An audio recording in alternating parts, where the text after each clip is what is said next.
নবী সাহাবী ওমর রাদিয়াল্লাহু তাআলা আনহুকে যখন এই সমস্ত অভিযোগগুলো করতে শুরু করলো, আল্লাহ পাকের নবী সাহাবী ওমর রাদিয়াল্লাহু তাআলা আনহু তিনি কি করলেন? একটি সভা ডাকলেন। তিনি কি করলেন? একটি সভা ডাকলেন। সমস্ত জনসাধারণকে বললেন তোমরা সভাতে উপস্থিত থাকবে, আর সাইদ ইবনে আমেরকেও ডাক করব, সাইদ ইবনে আমেরকেও ডাক করব।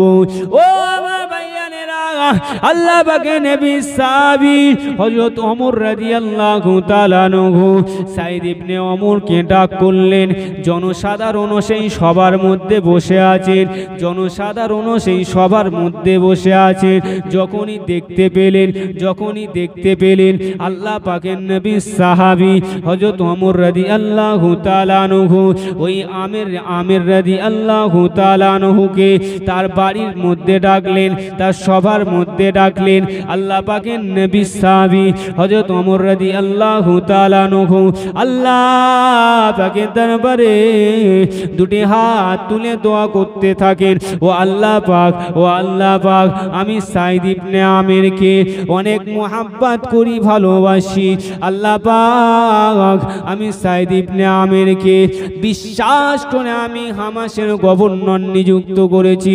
ও রব্বুল আলামিন, আমি সাইদকে ভালোবেসেছি। আল্লাহ, তারা কি অভিযোগ করতে জানি না, আপনি সাইদের মান সম্মান রক্ষা করেন এবং আমি ওমর আমার বিশ্বাসটাকে আপনি স্থাপন করেন।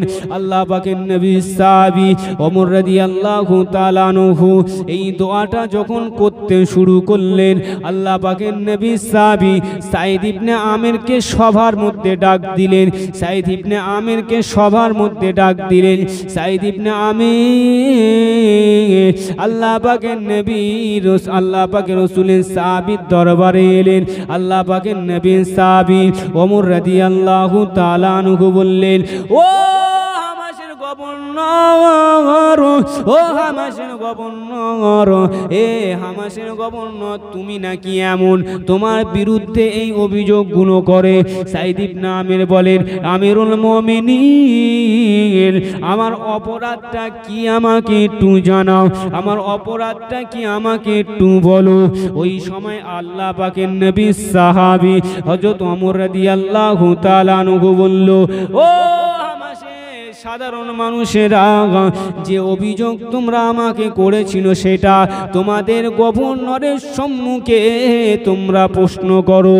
আল্লাহ পাকের নবী সাহাবী যখন এই আদেশ করলেন, তখন জনসাধারণ বলতে শুরু করলো, এ আমিরুল মুমিনিন, এ আমিরুল মুমিনিন, আমাদের নেতা তিনি জনসাধারণের সম্মুখে একটু দেরি করে বার হয়।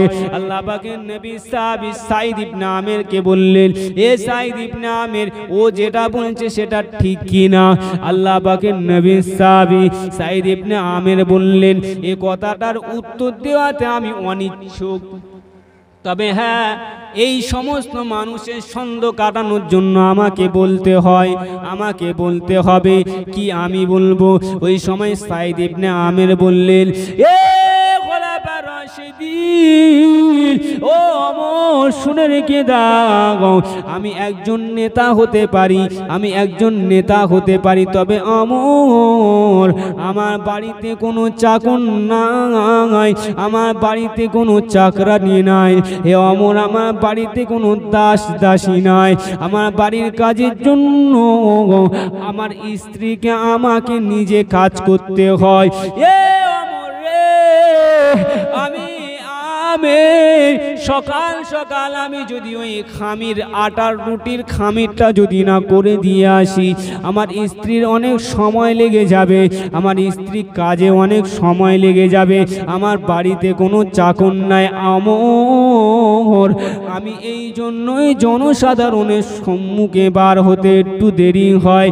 আল্লাহ পাকের নবী সাহাবী যখন আমিরের মুখ থেকে শুনলেন একজন গভর্নর, একজন নেতার কোনো চাকর চাকরানি, কোনো দাসী নাই, তখন ওমর রাদিয়াল্লাহু তাআলা আনহু ঝরঝর করে কাঁদছে, ও গো আল্লাহ, গো আল্লাহ, যদি একজন গভর্নরের যদি চাকর চাকরানি যদি কোনো দাস দাসী না থাকে, তাহলে আমি আমিরের থেকে কত বড় নাফরমান। আল্লাহু আকবার। একটু চিন্তা করেন তো, নেতা কেমন হয় দেখেন। নেতা কাকে বলে? আমির রাদিয়াল্লাহু তাআলা আনহু বলছেন, হে খলিফা আমিরুল মুমিনিন ওমর, আমার কোনো চাকর নাই যে আমার কাজগুলো তাড়াতাড়ি জনসাধারণের কাছে একটু তাড়াতাড়ি আসতে পারবো, আমার সেই সুযোগটা নেই। আমাকে একটু দেরি করে আসতে হয়, আমার বিবির হাতের কাজগুলো, ওই চাকর চাকরানির কাজগুলো আমাকে নিজে করতে হয়। একজন নেতা সে নিজে নিজের বাড়ির কাজ করে, আর আমাদের নেতা আর আমির রাদিয়াল্লাহু তাআলা আনহুর মতন নেতা কতটা তফাৎ হবে একটুখানি নিজে ভেবে বলেন তো। একটু ভেবে বলবেন কতটা তফাৎ হয়। আল্লাহ, আমরা যদি এরকম নেতা পেতাম,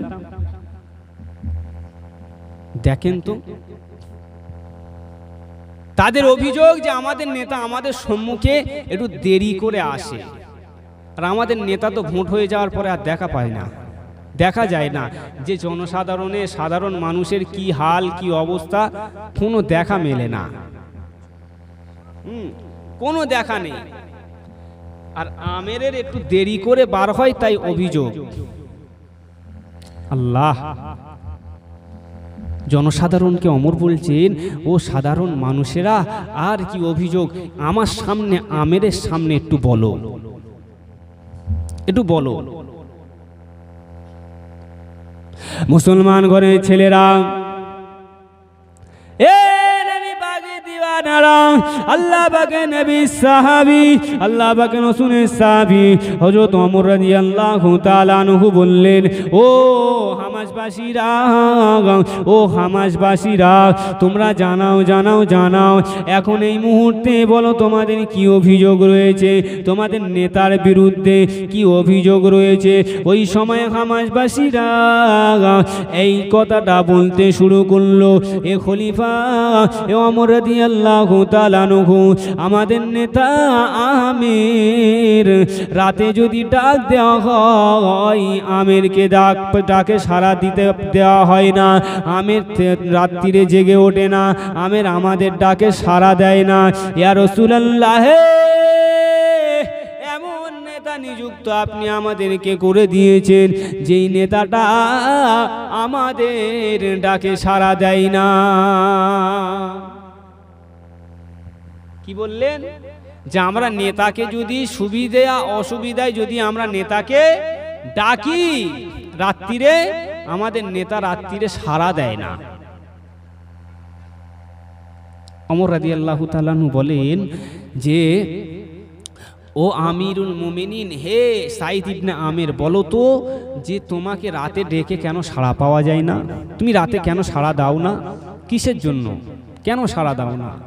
তখন সাইদ ইবনে আমির বলেন যে, আমার অনিচ্ছায় আমি যে কথাটা বলতে চাই না, তথাপিও আমাকে বলতে হবে জনসাধারণের সন্দেহ দূরীকরণের জন্য, দূর করার জন্য বলতে হয়। সাইদ ইবনে আমির কি জবাব দিয়েছিল?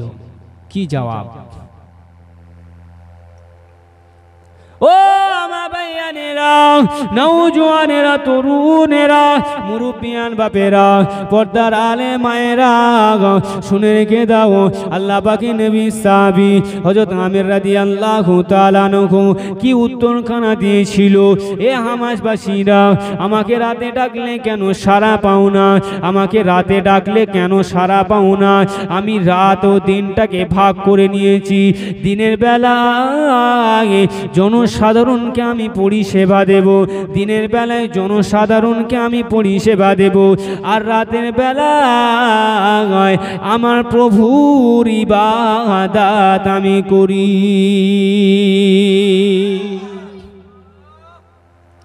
দিনে মানুষের পরিষেবা দিই, রাতে আমি আমার প্রভুর ইবাদত করি। তাই আমি দিনে তোমাদের ডাকে সাড়া দিতে পারি না, রাতে তোমাদের ডাকে সাড়া দিতে পারি না। কেমন নেতা, কেমন নেতা! তাই তোমাদের ডাকে সাড়া দিই না, আমার প্রভুর ইবাদত আমি করি। ওমর রাদিয়াল্লাহু তাআলা আনহু শুনলেন, আবার বললেন, হে হামাসবাসীরা, তোমাদের আর কি অভিযোগ আছে বলো? কি অভিযোগ? লাস্ট অভিযোগ, আমাদের নেতা কিছু কিছু সময় অজ্ঞান হয়ে যায়, হুঁশ হারিয়ে ফেলে, নিজের শরীরে নিজের ঠিক রাখতে পারে না, এবং তার একটা মাসে একদিন করে আমাদের থেকে তিনি নিখোঁজ হয়ে যায়, তাকে পাওয়া যায় না। অভিযোগ। আল্লাহ পাকের নবী সাহাবী, আল্লাহ পাকের রাসূলের সাহাবী হযরত সাঈদ ইবনে আমির রাদিয়াল্লাহু তাআলা আনহু কি উত্তরখানা দিয়েছিল? সাঈদ ইবনে আমির বলেছিল, এ আমিরুল মুমিনিন, আমি উত্তরটা দিতে চাই না, তথাপিও জনসাধারণের সন্দেহ দূরীকরণের জন্য আমাকে উত্তরটা দিতে হবে। আমি আমের মাঝে মাঝে কেন হুঁশ হারিয়ে ফেলি? আমি আমের, আমাকে মাসে একবার কেন দেখা যায় না? আমি আমের তো জানিয়েছি যে আমার একটাই মাত্র পরনের কাপড়, আমার একটাই মাত্র পরনের কাপড়, ওই কাপড়টা মাসে একবার আমি আমের পরিষ্কার করি। এই বাবু চুপ করো একদম। মাসে একবার একজন নেতা একটাই পরনার কাপড় একটা, সেই কাপড়টা মাসে একবার তিনি নিজেই কাচাকাচি করে এবং ওটাই শুকিয়ে ওটাই জনসাধারণের সম্মুখে পড়ে আবার বার হয়। আমাদের নেতা আর সেই নেতা আমির রাদিয়াল্লাহু তাআলা আনহু বলেন যে ওই কাপড়টা আমাকে একদিন শুকোতে লাগে এবং সেই কাপড়টা শুকিয়ে দিয়ে আমি একটা দলিজের মধ্যে নিজেকে আবদ্ধ করে বসে থাকি আমি, তাই জনসাধারণের সম্মুখে হে খলিফাতুল মুসলিমিন আমি আসতে পারি না। আল্লাহ পাকের নবী সাহাবী ওই সময় আরো বললেন, ও সাঈদ ইবনে আমির, তুমি তোমার জ্ঞানটাকে হারিয়ে ফেলো কেন? কিসের জন্য? এর কারণটা কি? আল্লাহ পাকের নবী সাহাবী ওই সময় কাঁদতে বলেছিলেন, এ আমিরুল মুমিনিন, ও আমিরুল মুমিনিন, আমি কেন কিসের জন্য কাঁদি? তুমি কি জানো না কেন কিসের জন্য কাঁদি?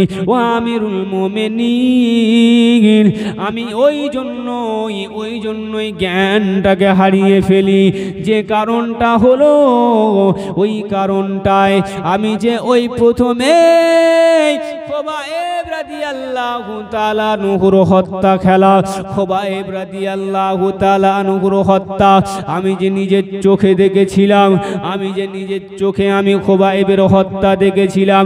খোবায়েব রাদিয়াল্লাহু তাআলা আনহুর শরীর থেকে গোশতগুলো টুকরো করে এদিকে সেদিকে ছুঁড়ে দিয়ে খোবায়েব রাদিয়াল্লাহু তাআলা আনহুর শরীরে তীর বিদ্ধ করে, খোবায়েব রাদিয়াল্লাহু তাআলা আনহুর শরীরে পাথর নিক্ষেপ করে ক্ষত বিক্ষত করে দিয়ে খোবায়েবকে জানে কষ্ট দিয়ে তিলে যখন মেরেছিল, আমি আমের সামনে বসেছিলাম, তথাপি আমি আমের খোবায়েবকে বাঁচাতে পারি নাই, খোবায়েবকে রক্ষা করতে পারি নাই, খোবায়েবকে আমি হেফাজত করতে পারি নাই।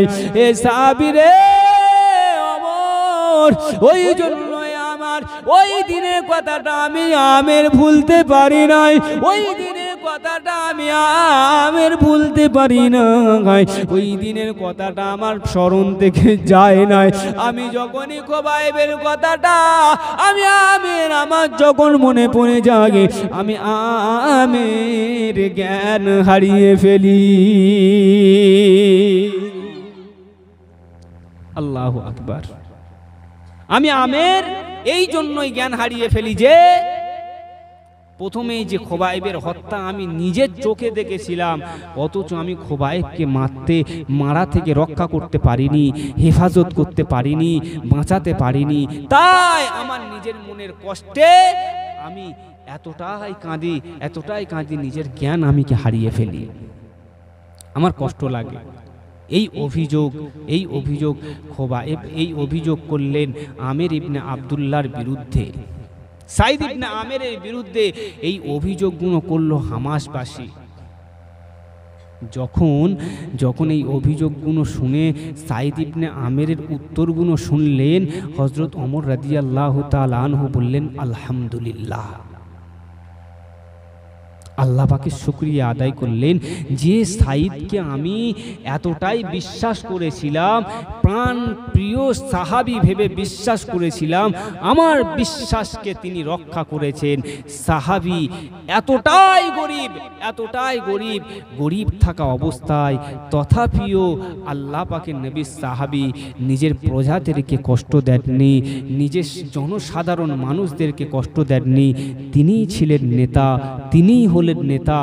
এই তো আদর্শ নেতাদের। এখন নিজেদের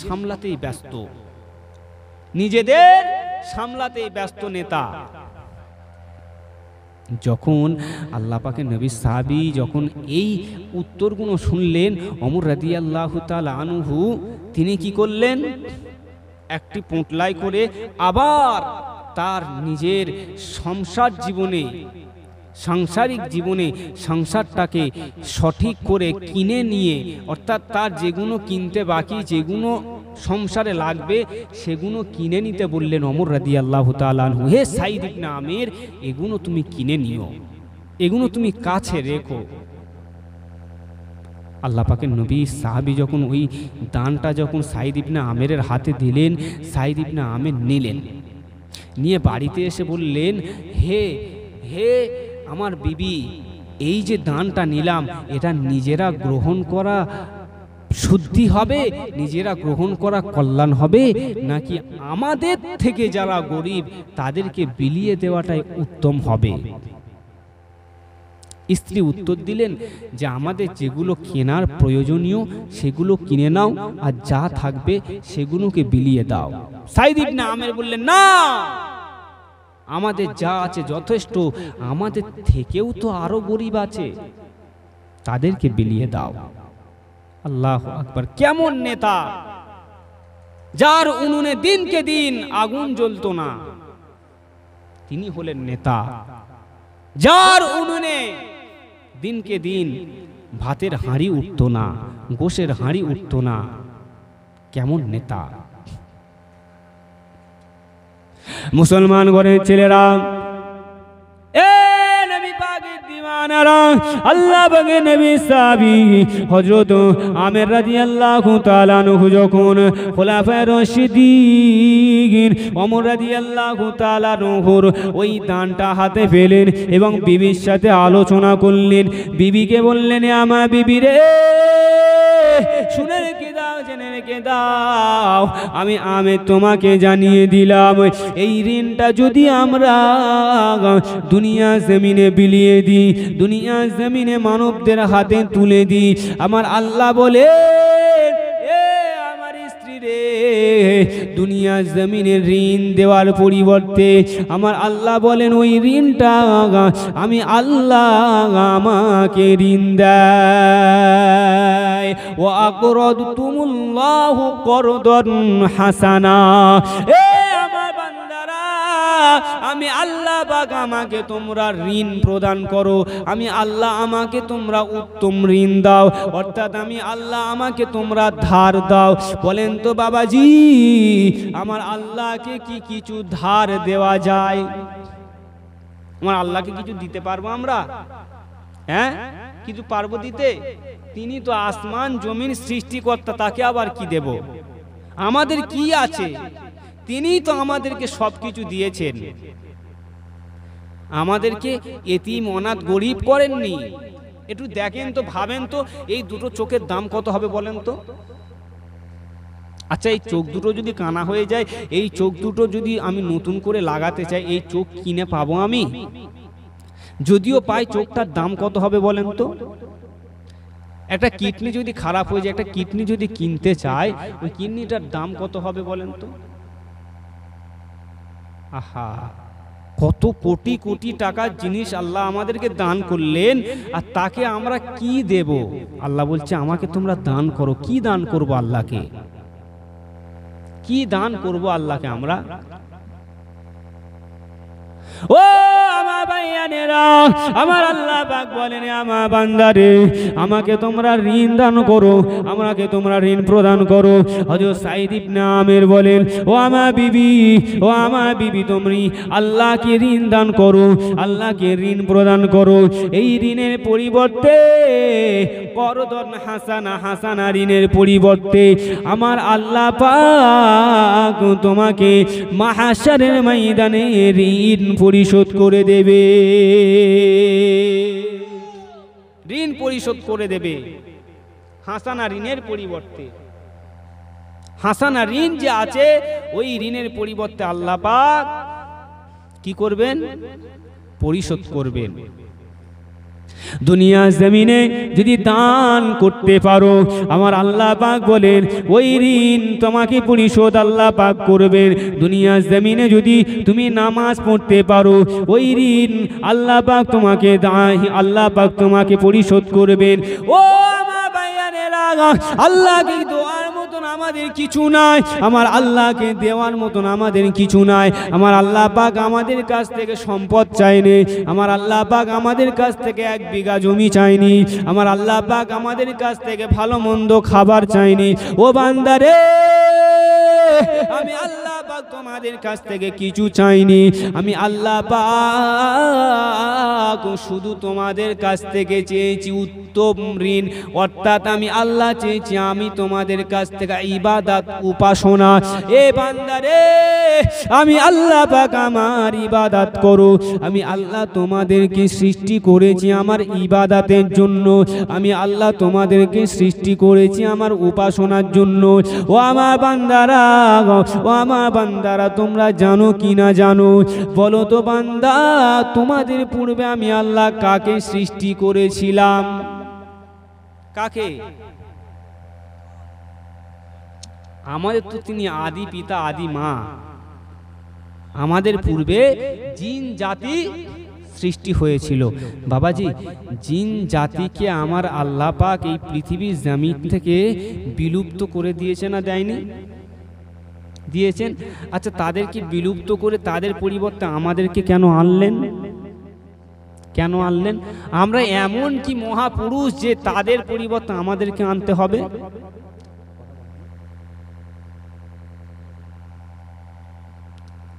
তাদের পরিবর্তে আমাদেরকে আনলো, আমরা যে কেমন মহাপুরুষ, আমাদেরকে আনতে হবে? আমরা সেই মহাপুরুষ নয় যে তাদের পরিবর্তে আমাকে আনতে হবে। ও আমার ভাইয়ানেরা, আল্লাহ পাকের নবী সাহাবী, আল্লাহ পাকের রাসূলের সাহাবী বলেন, ও পৃথিবীর জমিনের মানুষেরা, দুনিয়ার জমিনের হক না হকটাকে বোঝার চেষ্টা করো, দুনিয়ার জমিনে হক না হকটাকে তোমরা জানতে চেষ্টা করো। আল্লাহ পাক পৃথিবীর জমিনে আমাদের পূর্বে জিন জাতিকে সৃষ্টি করলেন, আমাদের পূর্বে জিন জাতিটাকে সৃষ্টি করলেন, তাদের পরিবর্তে আল্লাহ পাক আমাদেরকে আবার সৃষ্টি করলেন। আমার আল্লাহ পাক জিন জাতিকে তার ইবাদতের জন্য সৃষ্টি করেছিল, তার উপাসনার জন্য সৃষ্টি করেছিল। জিন জাতিরা যখন পৃথিবীর জমিনে দাঙ্গা হাঙ্গামা সীমা লঙ্ঘন যখন শুরু করে দিল, দাঙ্গা হাঙ্গামা সীমা লঙ্ঘন যখন শুরু করে দিল, আমার আল্লাহ পাক বলেন, ও আমার ফারিস্তারা, ও আমার ফারিস্তারা, আমি আল্লাহ পাক তোমাদেরকে জানিয়ে দিলাম এই জিন জাতির পরিবর্তে আমি আল্লাহ পাক মানব জাতি সৃষ্টি করব। ফারিস্তারা ওই সময় বলেছিল, ও আমার আল্লাহ, ও আমার আল্লাহ, পৃথিবীর জমিনে আপনি মানব জাতিকে আবার সৃষ্টি করবেন, যেমনই জিন জাতি দুনিয়ার জমিনে দাঙ্গা হাঙ্গামা মারামারি লুটতরা সীমা লঙ্ঘন করছে, আল্লাহ পাক এবার জিন জাতির পরিবর্তে মানব জাতি এরাও দাঙ্গা হাঙ্গামা মারামারি লুটতরা সীমা লঙ্ঘন এরাও করবে। আল্লাহ এদেরকে আপনি সৃষ্টি করেন না, সৃষ্টি করেন না। ও আমার ফারিস্তারা, ও আমার ফারিস্তারা, তোমরা জানো না, জানো না, জানো না আমি আল্লাহ যা জানি, আমি আল্লাহ যা জানি তোমরা তা জানো না। আমি মানব জাতিকে সৃষ্টি করব। আমার আল্লাহ মানব জাতিকে সৃষ্টি করলেন, মানব কুলকে আল্লাহ সৃষ্টি করলেন কিসের জন্য? তারা ইবাদত না করলে তাদেরকে বিলুপ্ত করে দিলেন। আর আমাদেরকে সৃষ্টি করলেন কিসের জন্য তাহলে? মারামারি লুটতরা তাড়ি জুয়া লটারি এগুলো করার জন্য? মদ খেয়ে বাবাকে ধরে মারা, গাঁজা খেয়ে মাকে ধরে মারা, এগুলো করার জন্য? বাবা মায়ের সীমা লঙ্ঘন করার জন্য, তাই না? স্ত্রীকে বাড়িতে রেখে আর একটা মেয়ের সাথে প্রেম করার জন্য? হ্যাঁ, আমাদের মধ্যে ঘুষ তাড়ি লটারি এগুলো কি কমছে না বাড়ছে? একটু বলেন। বাড়ছে বাবা। এখন আবার আর একটা বেশ ভালো মানে সিস্টেম চালু হয়েছে, কি বলেন তো? আমাদের মুসলমান কওমের ভিতর থেকে, মুসলমান জাতির ভিতর থেকে আমাদের যে বোরকা পরা মেয়েগুলো ছিল, বাড়ির বউগুলো ছিল, এদেরকে আবার বেনারসি শাড়ি পরিয়ে আবার কোথায় নিয়ে যাচ্ছে বলেন তো? কোথায়? এরা মনে হচ্ছে কিছু জানেই না। বন্ধন। বাবাজি এই বন্ধনে যে যাচ্ছে একটু বলেন তো, এরা কি 5 ওয়াক্ত নামাজি আল্লাহর ওলি? আল্লাহর ওলি। এখন যে সময় আমাদের থেকে বার করার পরিবর্তে আমাদের স্ত্রী, আমাদের বউ, আমাদের মেয়েগুলোকে আমাদের বাড়ি থেকে বার করে নিয়ে যাচ্ছে। যার উচিত ছিল বোরখা পরবে, যার উচিত ছিল পর্দা করবে, কিন্তু উচিত যেটা ছিল সেটা না করে করছে কি? বোরখার পরিবর্তে ব্লাউজ শাড়ি পরে বার হয়ে গেল, টিপ পরে স্বামীর সম্মুখ দিয়ে সেন্ট মেরে গায়ে থেকে সেন্ট বার করে ধুরভুর করে 5টা 6টা বুবু একসাথে বার হয়ে গেল। আর 10টা চা দোকান থেকে ছেলে দেখে বলছে, ওরে ওটা তো ওই লালটুর বউ, ওরে ওটা তো আমাদের সে শব্দুলের বউ, ওরে ওটা তো আমাদের সেলিমের বউ। হ্যাঁ, আরে নামগুলো এই যে এদের সব কাদের নাম? সব মুসলমান তো এরা। হ্যাঁ, এদের বউগুলো যে ওই তো দেখ সব কি ব্লাউজ ব্লাউজ পড়েছে। আগে ছিল ফুল হাতা, এখন হয়েছে কি হাফ হাতা। আবার হাফ হাতা থেকে বগল কাটা, বগল কাটা থেকে দেখা যায় পিঠের চাল, যেটা যেন মনে হয় ফুটবলের মাঠ। আমাদের মুসলমান নারীর মধ্যে এই অবস্থা আজকে শুরু হয়েছে, যেটা হলো এই বন্ধন লোন, গ্রুপ লোন। এর মাধ্যমে আমাদের জেনা ব্যভিচারী লুটতরাজ দাঙ্গা হাঙ্গামা সীমালঙ্ঘন চালু হয়েছে না হচ্ছে না? জোরে বলেন। হচ্ছে। এগুলো বন্ধ হওয়ার দরকার আছে না নাই? আছে। বাবাজি আমি বক্তব্য দিয়ে চলে গেলাম, বন্ধ করতে হবে, বন্ধ করতে হবে। বাবা বন্ধ হবে? হবে? হবে না। চাচা মসজিদে 5 ওয়াক্ত নামাজ পড়ে, দেখা যাচ্ছে বাড়ির বউ বন্ধন লোন গ্রুপ লোনের সাথে সম্পর্ক রাখে। বাবাজি যদি চাচা নিষেধ না করে, চাচা নামাজ পড়লেও চাচার গুনাহ হবে না? নামাজ বাঁচিয়ে দেবে? জোরে বলেন। গুনাহ হবে, কোনো নামাজ বাঁচাতে পারবে না। যে কোনো বাড়ির মহিলা যদি বেপর্দা হিসাবে ঘোরাঘুরি করে। আর যদি বাড়ির ছেলেগুলো আল্লাহর ওলি সেজে ঘোরে, বিশ্বাস করেন ওই সমস্ত বাড়ির কোনো ইবাদত আল্লাহ পাকের দরবারে কবুল হবে না, কোনো ইবাদত কবুল হবে না। সংক্ষেপ সময়, আমি লাস্টে একটি হাদিস আপনার কাছে দিয়ে চলে যাব। আমি গুনাহগার, আবার এখান থেকে আমি আমতলা জলিলপুর ওখানে যাব। ওই আমতলাতে ওখানে আমার 1টা থেকে 3টে পর্যন্ত জলসা করতে হবে। আমি গুনাহগার, আপনাদের দ্বারে এসেছি শুধু আমার মা ও বোনেদের জন্য স্পেশালিস্ট যে হাদিস আল্লাহ পাকের নবী বলেন, ইজা মারআতু আল মারআতু ইজা সাল্লাত খামসাহা ওয়া সামাত শাহরাহা ওয়া তাআত বা'লাহা ওয়া হাফিজাত ফারজাহা ফালতাদখুল মিন আইয়ি আবওয়াবিল জান্নাতি।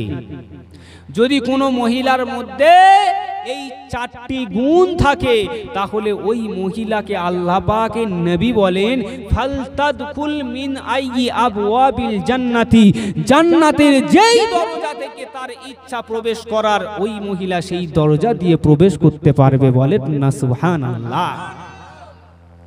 নবী পাকের দিওয়ানারা, আল্লাহ পাকের নবী সাহাবী, আল্লাহ পাকের রাসূলের সাহাবী কি জবাব দিয়েছিল?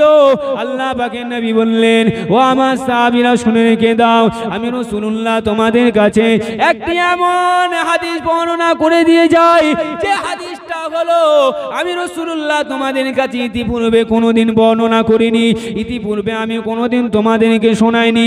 ও আমার সাহাবীরা, তোমরা তোমাদের স্ত্রীদেরকে শোনাবে, তোমরা তোমাদের স্ত্রীদেরকে জানাবে। আমি রাসূলুল্লাহ যে হাদিসটি তোমাদের কাছে জানাবো, আমি রাসূলুল্লাহ যে হাদিসটি তোমাদের কাছে বর্ণনা করব, আল্লাহ পাকের নবী, আল্লাহ পাকের রাসূল, দিন দুনিয়া বাদশা কি হাদিস বর্ণনা করেছিলেন?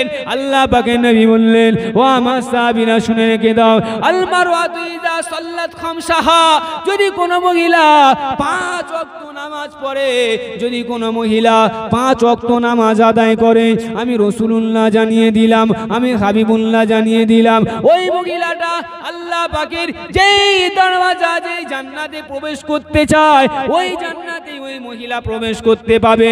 ওই মহিলার তাহাজ্জুদ পড়তে হবে না, ওই মহিলার নফল ইবাদত বেশি বেশি করতে হবে না, ওই মহিলার জন্য নফল কোনো নামাজ আদায় করতে হবে না।